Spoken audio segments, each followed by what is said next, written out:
بسم اللہ الرحمن الرحیم وهو ما اسند الیہ الفعل او شبہہ وقدم علیہ على جہت قیامہ بہ مثل قام زید وزید قائم ابوہ۔ متن کی عبارت صرف پڑھی ہے، دوبارہ دیکھ لیں۔ ہوا ما اسند الیہ الفعل او شبہہ وقدم علیہ على جہت قیامہ بہ مثل قام زید وزید قائم ابوہ۔ اس عبارت میں مصنف رحمۃ اللہ علیہ نے فاعل کی تعریف بیان فرمائی ہے۔ متن کا ترجمہ پہلے دیکھ لیں کہ ہوا ما، کہ وہ فاعل وہ اسم ہے جس کی طرف اسناد کیا گیا ہو فعل یا شبہ فعل کا، اور یہ فعل یا شبہ فعل مقدم کیے گئے ہوں اس اسم پر اعلیٰ جہت قیامہ بہ، اس اسم کے ساتھ قائم ہونے کے طور پر، جیسے قام زید اور زید قائم ابوہ۔ اس عبارت میں ماتن علامہ ابن حاجب صاحب کافیہ رحمہ اللہ تعالی نے فاعل کی تعریف بیان فرمائی ہے کہ فاعل وہ اسم ہے، فاعل وہ اسم ہے جس کی طرف فعل یا شبہ فعل کا اسناد کیا گیا ہو۔ پہلی بات فاعل کی تعریف میں کہ جی فاعل اسم ہے، دوسری بات اس کی طرف فعل یا شبہ فعل کا اسناد کیا گیا ہو، فعل کا اسناد کیا جائے اور وہ شبہ فعل کا اسناد کیا جائے۔ تیسری بات وقدم علیہ، اور یہ فعل یا شبہ فعل اس اسم پر مقدم ہو، فعل یا شبہ فعل اس اسم پر مقدم ہو۔ اگلی بات کیا ہے؟ علی جہت قیامہ بہ، اس اسم کے ساتھ قائم ہونے کی حیثیت سے، اس اسم کے ساتھ قائم ہونے کی حیثیت سے۔ تو لہٰذا فاعل کی تعریف کیا بنی کہ فاعل وہ اسم ہے جس کی طرف فعل یا شبہ فعل کا اسناد ہو، اور یہ فعل یا شبہ فعل اس اسم پر مقدم ہو اس اسم کے ساتھ قائم ہونے کی حیثیت سے۔ فعل بھی قائم ہے اس اسم کے ساتھ اور شبہ فعل بھی قائم ہے اس اسم کے ساتھ، نہ کہ اس پر واقع ہونے کی حیثیت سے۔ علی جہت قیامہ ہی سے جو ہے وہ لازمی طور پر ایک اور بات سمجھ میں آتی ہے کہ جی جب قائم ہوگا تو واقع نہیں ہوگا، قائم ہوگا تو واقع نہیں ہوگا۔ جیسے آگے دو مثالیں دی ہے، قام زید، قام فعل ہے اور زید یہ فاعل ہے۔ دیکھیں یہاں پر زید ایک اسم ہے، اس سے پہلے قامہ فعل واقع ہے، اس قامہ کا اسناد ہو رہا ہے زید کی طرف، اور یہ قامہ زید کے ساتھ قائم ہے، اس پر واقع نہیں ہے۔ اسی طرح اگلی مثال ہے زید قائم ابوہ۔ اس مثال میں ابوہ ایک اسم ہے جس سے پہلے شبہ فعل ہے، اس شبہ فعل کا اسناد کیا جا رہا ہے ابوہ کی طرف، اور یہ قائم ابوہ کے ساتھ قائم ہے، اس کے اوپر واقع نہیں ہے۔ تو فاعل کی تعریف کیا بن گئی؟ فاعل کہتے ہیں اس اسم کو جس سے پہلے جس کی طرف فعل یا شبہ فعل کا اسناد ہو، وہ فعل یا شبہ فعل اس اسم سے مقدم ہو، اور وہ فعل یا شبہ فعل اس اسم کے ساتھ قائم ہو، اس پر واقع نہ ہو۔ جیسے قام زید یہ فعل کی مثال، اور زید قائم ابوہ میں ابوہ سے پہلے قائم ہے، یہ شبہ فعل کی مثال ہے۔ تو یہ تو متن کی عبارت ہے اور اس کا خلاصہ ہے۔ آگے شارح رحمۃ اللہ علیہ نے اپنی عبارتیں نکالی ہیں۔ ہوا کے بعد عبارت نکالی ہے ای الفاعل، ہوا کے بعد الفاعل کا لفظ نکالا۔ الفاعل کا لفظ کیوں نکالا بتائیں؟ ہوا ضمیر کا مرجع متعین کیا ہے، ہوا ضمیر کا مرجع متعین کیا کہ وہ الفاعل ہے۔ الفاعل پہلے گزرا کہ نہیں گزرا؟ بولو، فمنہ الفاعل میں گزر چکا۔ ما اسم حقیقتاً او حکماً، ما کے بعد پہلا لفظ نکالا ہے اسمن، یہ ایک اعتراض کا جواب ہے۔ اعتراض یہ ہوا کہ یہاں پر فاعل کی تعریف یوں ہے، ہوا ما اسندا، ہوا ما اسندا۔ ما یہ عام طور پر اسم موصول استعمال ہوتا ہے۔ ایک تو مسئلہ آپ لوگوں نے پچھلے اسباق میں پڑھ لیا کہ ما عام ہوتا ہے، ٹھیک ہے، تو عام ہونے کی شکل میں بھی وہ کیا ہوتا ہے، اسم موصول عام طور پر استعمال ہوتا ہے، تو یہ اسم موصول استعمال ہے۔ جب یہ عام طور پر اسم موصول ہوتا ہے تو اسم موصول یہ معرفہ ہے کہ نکرہ؟ جی بتاؤ، معرفہ ہے، ایسے ہی ہے نا؟ معرفہ کی 7 قسموں میں سے اشارات ہیں اور موصولات ہیں، تو لہذا یہ معرفہ ہے۔ تو ہوا ضمیر یہ بھی معرفہ، اور ما اسم موصول ہے یہ بھی معرفہ۔ ترکیب ان کی یہ ہے کہ ہوا ضمیر مبتدا ہے اور ما اسندا آگے، یہ سارا مل کر اس کی خبر ہے۔ مبتدا بھی معرفہ ہوا اور خبر بھی معرفہ ہے۔ اعتراض سمجھا رہا ہوں کہ یہ ما اسم موصول عام طور پر ہوتا ہے، یہاں پر بھی ہوگا، تو جب یہ اسم موصول ہوگا تو ہوا ضمیر مبتدا ہے اور ما اسندا اس کی خبر ہے۔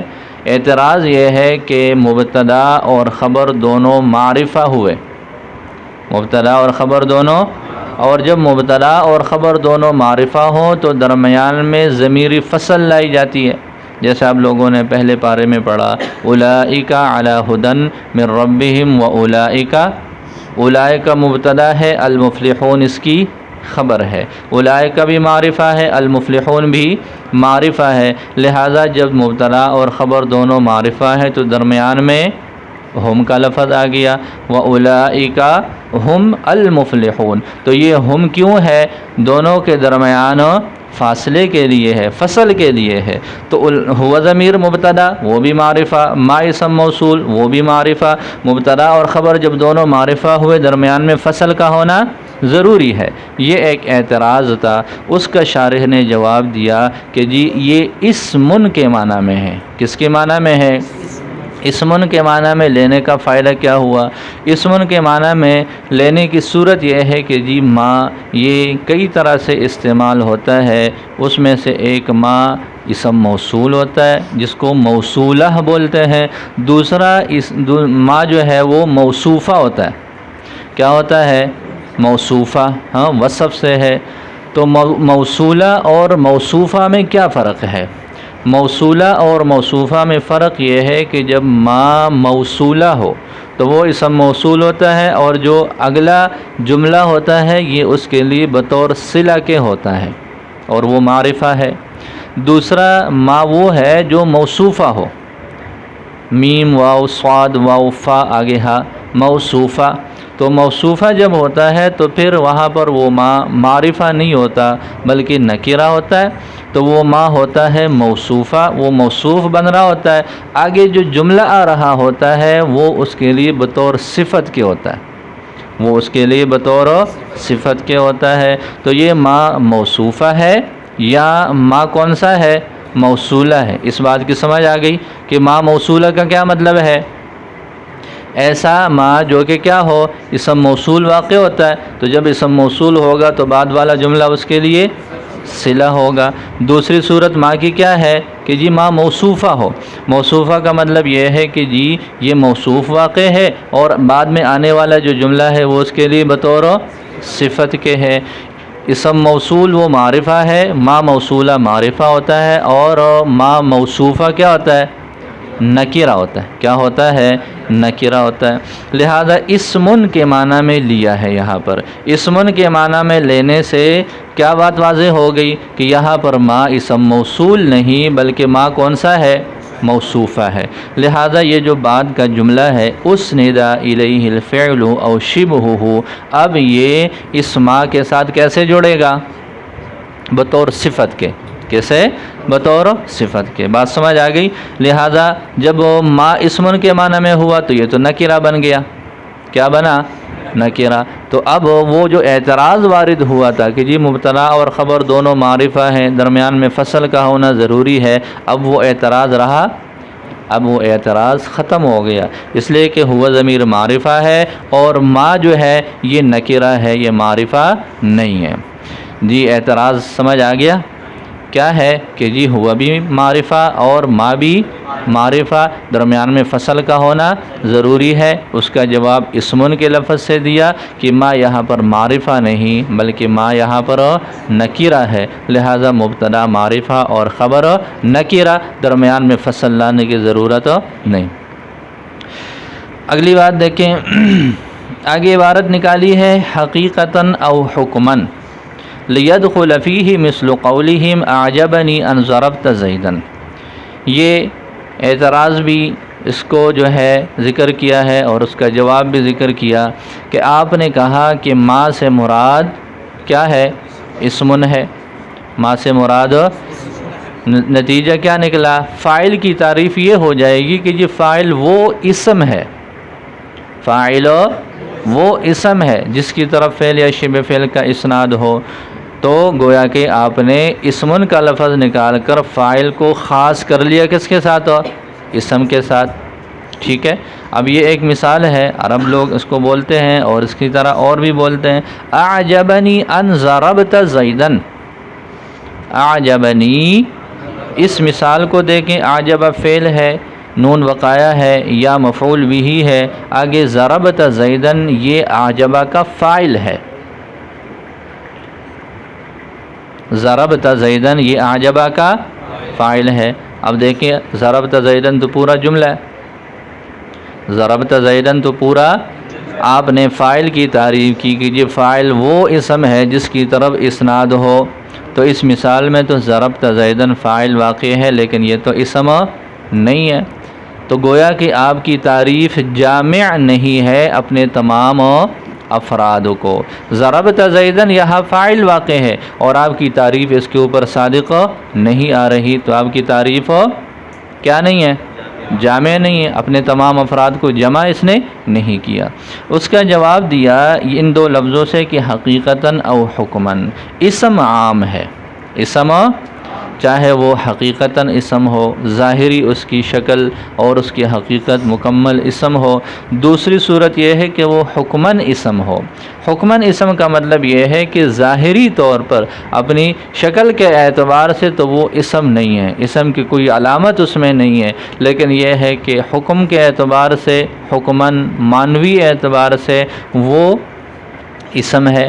اس کی صورت کیا ہے یہاں پر اس مثال میں دیکھیں، اس مثال میں دیکھیں کہ ضربت زیدن ہے، اس پر ان داخل ہوا، ان جب جملہ پر داخل ہو جاتا ہے تو اس کو مفرد کی تعویل میں کر لیتا ہے، مصدر کی تعویل میں کر لیتا ہے، اور مصدر اسم ہے، مصدر تو ظاہری طور پر تو یہ پورا جملہ ہے، لیکن ان کے آنے کی وجہ سے مقصود یہاں جملہ نہیں بلکہ اس کا مصدر ہے، لہذا یہ اس اعتبار سے حکماً اسم بن جاتا ہے۔ تو اسم عام ہے، چاہے حقیقتاً ہو چاہے وہ حکماً ہو، دونوں طرح وہ فاعل بن سکے گا۔ دیکھیں ما ہوا، ما فاعل وہ یعنی وہ اسم ہے، حقیقتاً ہو یا حکماً، لیدخل فیہ تاکہ اس میں داخل ہو جائے، ان کے اس قول کی مثل اعجبنی ان ضربت زیدن۔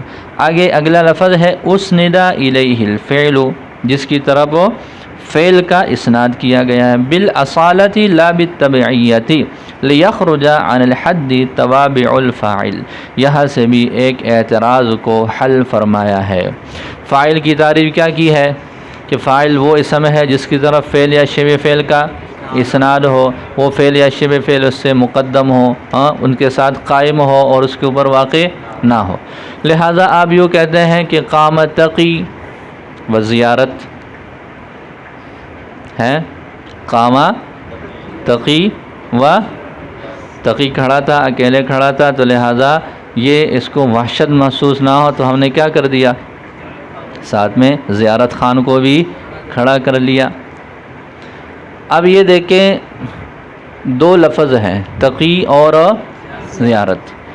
تقی پر تو ساری باتیں آ رہی ہے کہ قامہ تقی ایک اسم ہے، قامہ اس سے پہلے ایک فعل ہے اور اس فعل کا اسناد کیا گیا ہے تقی کی طرف، اور یہ اس کے ساتھ قائم ہے، اس پر واقع نہیں ہے، لیکن بعینہ ہی یہ ساری باتیں زیارت پر بھی صادق آ رہی ہے۔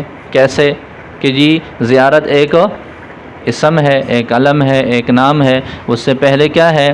قامہ ہے، وہ فعل ہے، اس کی طرف اس کا اسناد بھی ہو رہا ہے، اس سے مقدم بھی ہے اور اس پر اس کے ساتھ قائم بھی ہے، اس لیے کہ آپ لوگوں معطوف اور معطوف علیہ کا حکم پڑھ چکے ہیں کہ وہ دونوں ان کا حکم کیا ہوتا ہے؟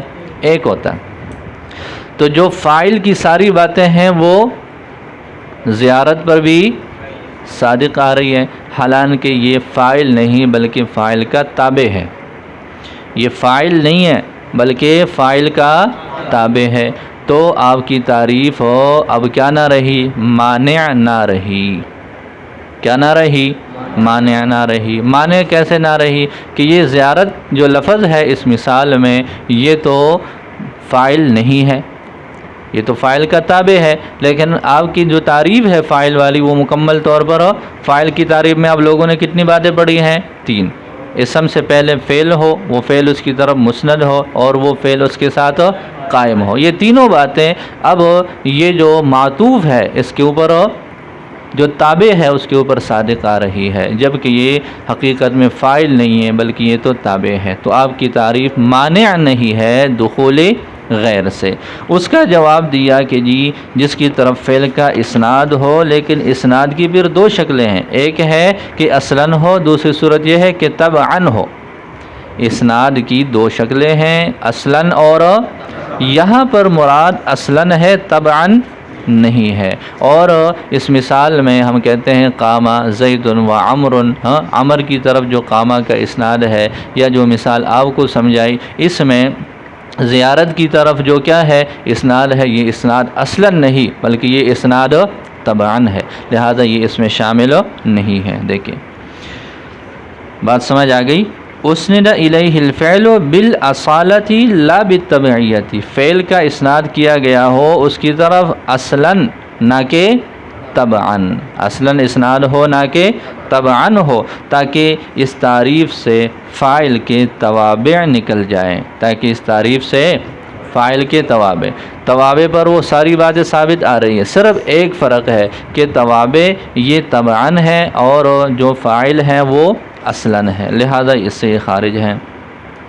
آگے وقضا المراد فی جمیع سے مصنف رحمۃ اللہ علیہ نے ایک فائدہ بیان فرمایا ہے، وہ فائدہ یہ ہے کہ ہم آگے یہ تو پہلا مرفوع ہے، مرفوعات کی بحث ہے، منصوبات کی بحث ہے، مجرورات کی بحث ہے، یہاں پر جتنے بھی افراد ہیں مرفوعات، منصوبات اور مجرورات کے، سب پر یہ اعتراض ہو سکے گا کہ جی یہ اصل کی تعریف تابع پر بھی ثابت آ رہی ہے، تو سب کے لیے کیا حکم ہوگا؟ سب کے لیے حکم یہی ہوگا کہ یہ جتنے بھی تعریفات ہم پڑھیں گے مرفوعات، منصوبات، مجرورات کی، یہ جو ہے وہ تعریفات اصلاً مراد ہیں، یہ احکامات کیا مراد ہیں؟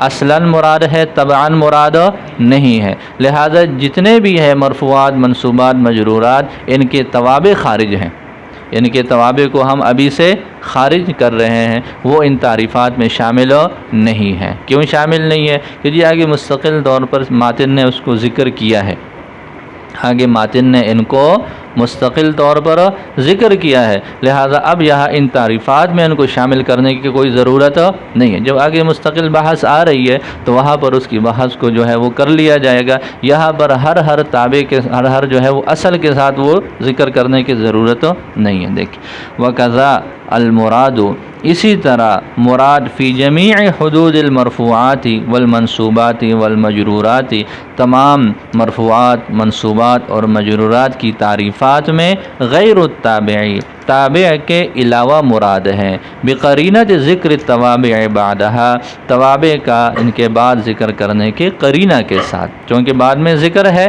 تو بعد میں ذکر کرنے کا مقصد یہی ہے کہ ان کا مرفوعات، منصوبات اور مجرورات کے ساتھ کوئی تذکرہ نہ کیا جائے، اس وجہ سے بعد میں ان کا ذکر ہے۔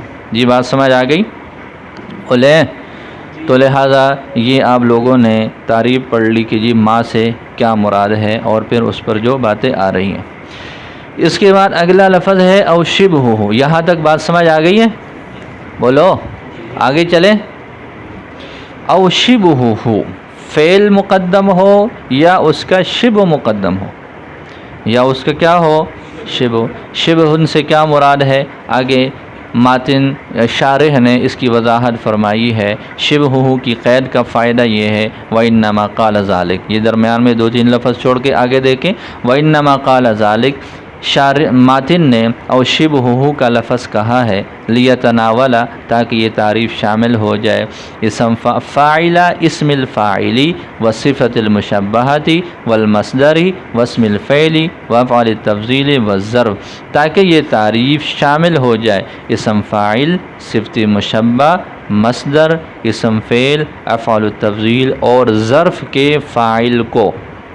فاعل کا لفظ سب کے ساتھ جوڑے گا، فاعلہ اسم الفاعل، تو فاعل مضاف ہے، آگے اسم الفاعل و صفت المشبہۃ، یہ سارے مل کر پھر فاعل کا مضاف الیہ بن جائے گا کہ جی یہ تعریف شامل ہو جائے اسم فاعل کے فاعل کو بھی، صفت مشبہ کے فاعل کو بھی، مصدر کے فاعل کو بھی، اسم فعل کے، جیسے فعل کا فاعل ہوتا ہے اسی طرح یہ جتنے بھی ہیں، اسم فاعل ہو اس کا بھی فاعل ہوتا ہے، صفت مشبہ کا بھی فاعل ہوتا ہے، مصدر کا بھی فاعل ہو سکتا ہے، اسم فعل کا بھی فاعل ہو سکتا ہے، اسم تفضیل کا بھی فاعل ہو سکتا ہے اور ظرف کا بھی فاعل ہو سکتا ہے۔ تو فاعل کی تعریف کو عام کرنے کے لیے کہ جی یہ فاعل صرف فعل کے ساتھ خاص نہ رہے بلکہ ان چیزوں کے فاعل کے ساتھ بھی وہ یہ تعریف جڑ جائے، تو اور شبہہ کا لفظ اس وجہ سے ذکر کیا ہے، تو شبہہ کے لفظ کی یہ اس کے جو ہے آگے فائدہ ذکر کیا۔ درمیان میں جو لفظ ہم نے چھوڑا ہے او شبہہ ای ما یشبہہ فی العمل، یہ عبارت کیوں نکالی ہے؟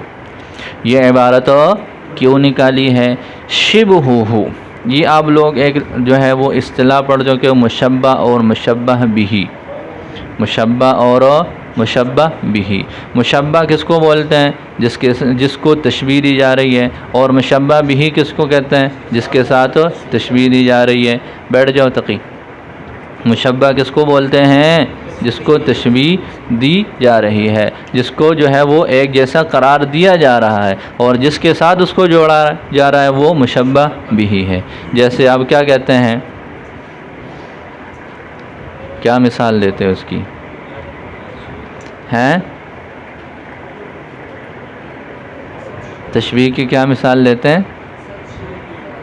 شعر کی مثال دینی ہے، چلو دے دو شعر کی مثال۔ تو زیدن کل اسد ہے، یہ مثال لیتے ہیں، زید کس کی طرح ہے؟ شیر کی طرح ہے۔ کیا مطلب ہے شیر کی طرح ہے؟ ہاں، زید کس کی طرح ہے؟ شیر کی طرح ہے۔ کس چیز میں؟ شجاعت میں۔ سمجھ آ رہی ہے؟ صرف اس ایک وصف میں اس کی طرح ہے، اس لیے کہ وہ اپنی جان کی پرواہ کیے بغیر اپنے سارے کاموں کرتا ہے۔ باقی شعر جو ہے وہ کوئی اتنی اصل چیز نہیں ہے کہ انسان کو اس کے ساتھ تشبیہ دے دی جائے۔ شعر کی کیا حیثیت ہے انسان کے سامنے؟ نہ عقل ہے اور نہ ہی اس کی کوئی شکل ہے، ایسے ہی ہے ہاں؟ نہیں تو ٹرائی کر کے دیکھو، عثمان کو اور شعر کو ایک پنجرے میں بند کر کے دیکھو اور پھر دونوں کا غور سے معائنہ کرو کہ کون سب سے زیادہ پیارا ہے، ایسے ہی ہے، پتہ چل جائے گا نا۔ تو یہ شعر کے ساتھ تشبیہ دی جاتی ہے کس چیز میں؟ صرف اس ایک وصف میں، بہادری میں، کہ جی جیسے وہ نڈر ہوتا ہے، جان کی پرواہ کیے بغیر اپنے معمولات سر انجام دے دیتا ہے، ویسے ہی یہ زید صاحب بھی ہیں۔ تو یہ دیکھیں زید کو اس کی طرح قرار دیا جا رہا ہے، تو یہ زید کیا بن جائے گا؟ بولو، مشبہ ہے، اور اسد کیا ہے؟ مشبہ بھی ہے، ٹھیک ہے۔ پھر یہ جو زید ہے یہ مشابہ ہے اور اسد کیا ہے؟ وہ مشابہ ہے یا مشبہ بھی ہے، ٹھیک ہے۔ یہ جو ان کے درمیان ایک نسبت پائی جاتی ہے، ان کے درمیان جو نسبت پائی جا رہی ہے جس کو ہم بولتے ہیں ایک جیسا ہونا، جس کو ہم کیا بولتے ہیں؟ ایک جیسا ہونا، اس کو تشبیہ بھی بولتے ہیں، شبہن بھی بول لیتے ہیں۔ اس کو کیا بول لیتے ہیں؟ تشبیہ دینا اور شبہ، ہاں مشابہت کا ہونا، شبہن کا ہونا۔ اعتراض کی بات کیا ہے؟ اعتراض کی بات یہ ہے کہ آپ کہتے ہیں کہ قائمون اسم فاعل ہے، یہ یقومو کی طرح ہے، ضاربون اسم فاعل ہے، یہ یضربو کی طرح ہے، ٹھیک ہے۔ تو اب دیکھیں یضربو کیا بن گیا؟ مشبہ بھی، یضرب کیا بنا؟ اور ضاربن کیا بنا؟ مشبہ. ٹھیک ہے. دوسرے لفظوں میں آپ یوں کہہ دیں کہ ضاربن مشابہ ہے. ضاربن کیا ہے؟ مشابہن ہے. ہاں. اور جو یضرب ہے وہ کیا ہے؟ وہ مشابہ ہے. تو یہ جو شبہن ہے، شبہن تو درمیان میں ایک نسبت ہے. شبہن تو درمیان میں کیا ہے؟ ایک نسبت ہے، ایک تعلق ہے. یہ اسم فاعل جو ہے قائمون، یہ شبہن تو نہیں ہے، یہ تو مشابہ ہے. نہیں سمجھ آ رہی؟ آپ علماء بن رہے ہیں، اللہ بنائے، بہترین علماء بنے آپ. تو آپ عالم ہیں کہ علم ہیں؟ اگر کوئی آپ کو علم کہہ دے، ٹھیک ہے، طلحہ علم، طلحہ علم، ٹھیک ہے یہ جملہ؟ بولو نہیں. کیوں؟ اس لیے کہ علم تو ایک ایسی چیز ہے کہ جو علم اور عالم کے درمیان کیا ہے؟ ایک نسبت ہے، ایک زائد چیز ہے جس کے ساتھ علم کو متصف کیا جا رہا ہے. جس کو علم کے ساتھ متصف کیا جا رہا ہے وہ تو عالم ہے، وہ تو کیا ہے؟ عالم ہے. اسی طرح زید اور اسد یہ دو سائیڈ ہیں. زید مشابہ ہے، اس کی تشبیہ جو ہے وہ دی جا رہی ہے، اور جو اسد ہے وہ مشابہ ہے، مشبہ بھی ہے. تو زید کو ہم کیا بولیں گے؟ مشابہ بولیں گے کہ شبہن بولیں گے؟ بولو مشابہ بولیں گے نا، شبہن تو نہیں کہہ سکتے. بات سمجھ آ رہی ہے؟ اور بولو. تو ایک ہے مشبہ بھی اور ایک ہے مشبہ. مشبہ بھی جس کے ساتھ تشبیہ دی جا رہی ہے، مشبہ جس کو تشبیہ دی جا رہی ہے وہ مشابہ ہوتا ہے. لہذا قائمن یہ یقوم کی طرح ہے، تو قائمن کو ہم مشابہ یا مشبہ بھی تو کہہ سکتے ہیں، لیکن اس کو شبہ نہ کہنا ٹھیک ہے. تو یہاں پر دیکھیں کہ یہ یوں کہا ہے انہوں نے لِأُسْنِدَ إِلَيْهِ الْفِعْلُ أَوْ شِبْهُهُ. اسند الیہ الفعل کہ یہ فعل ہو یا اس کا شبہ ہو. اعتراض یہ ہے کہ جی جو چیز مسند ہے وہ تو شبہ نہیں ہے بلکہ وہ تو مشابہ ہے، وہ تو مشبہ بھی ہے. وہ شبہن تو کوئی ذات نہیں ہے، جیسے علم کوئی ذات نہیں ہے، ہاں عدل کوئی ذات نہیں ہے، اسی طرح شبہن بھی کوئی ذات نہیں ہے. تو لہذا یہاں پر شبہ نہیں ہونا چاہیے، یہاں پر تو مشابہ ہونا چاہیے. الفعل او مشابہہ، الفعل او مشابہہ کہ جی یا تو فعل ہو یا فعل کے ساتھ مشابہت حاصل کرنے والی کوئی اور چیز ہو. تو انہوں نے کیا کہہ دیا کہ یہ فعل ہو یا شبہ فعل ہو. تو شبہ فعل تو کوئی ذات نہیں ہے، شبہ فعل تو کوئی ذات ہو. یہ خلاصہ کیا نکلا؟ اعتراض یہ ہوا کہ جی ماتن نے یوں کہا کہ جی فعل کا اسناد ہو یا اس کے شبہ کا اسناد ہو. تو اعتراض یہ ہوا کہ جو چیزیں ہیں جن کو فاعل کی جگہ پر رکھا جاتا ہے، جن کا نام ابھی آپ لوگوں نے پڑھ لیا، اسم فاعل ہے، صفت مشبہ ہے، مصدر ہے، اسم تفضیل ہے، اسم ظرف ہے، تو یہ جو چیزیں ہیں یہ چیزیں تو شبہ نہیں ہیں، اس لیے کہ شبہ تو کسی ذات کا نام نہیں ہو سکتا. یہ تو فعل کے مشابہ ہیں، یہ تو فعل کے کیا ہیں؟ مشابہ ہیں. لہذا شبہہ کا لفظ یہاں استعمال کرنا ٹھیک نہیں ہے. یہاں یوں ہونا چاہیے تاکہ یوں کہتے کہ اسند الیہ الفعل او مشابہہ، فعل ہو یا فعل کے ساتھ مشابہت رکھنے والی کوئی اور چیز ہو. ٹھیک ہے، تو پھر تو بات ٹھیک تھی. لیکن یوں کہہ دینا کہ جی اس کا شبہ ہو، تو شبہ تو کوئی ذات ہے ہی نہیں بلکہ وہ تو ایک معنوی چیز ہے. لہذا یوں کہنا یہ ٹھیک نہیں ہے. اس کا جواب دیا ہے ما یشبہہ سے. میرا ارادہ نہیں تھا کہ آپ سے یہ بحث چھیڑ دوں، اس لیے کہ اب اس میں اور بات لمبی ہوتی جائے گی. تو ما یشبہہ کے معنی میں ہے. کس کے معنی میں؟ ما یشبہہ کو تک پہنچنے سے پہلے ایک اور بات سمجھ لیتے ہیں. وہ یہ ہے کہ جی یہاں پر شبہن یہ مشابہن کے معنی میں ہے. شبہن کس کے معنی میں ہے؟ مشابہن کے معنی میں. شبہن کس کے معنی میں؟ مشابہن کے معنی میں۔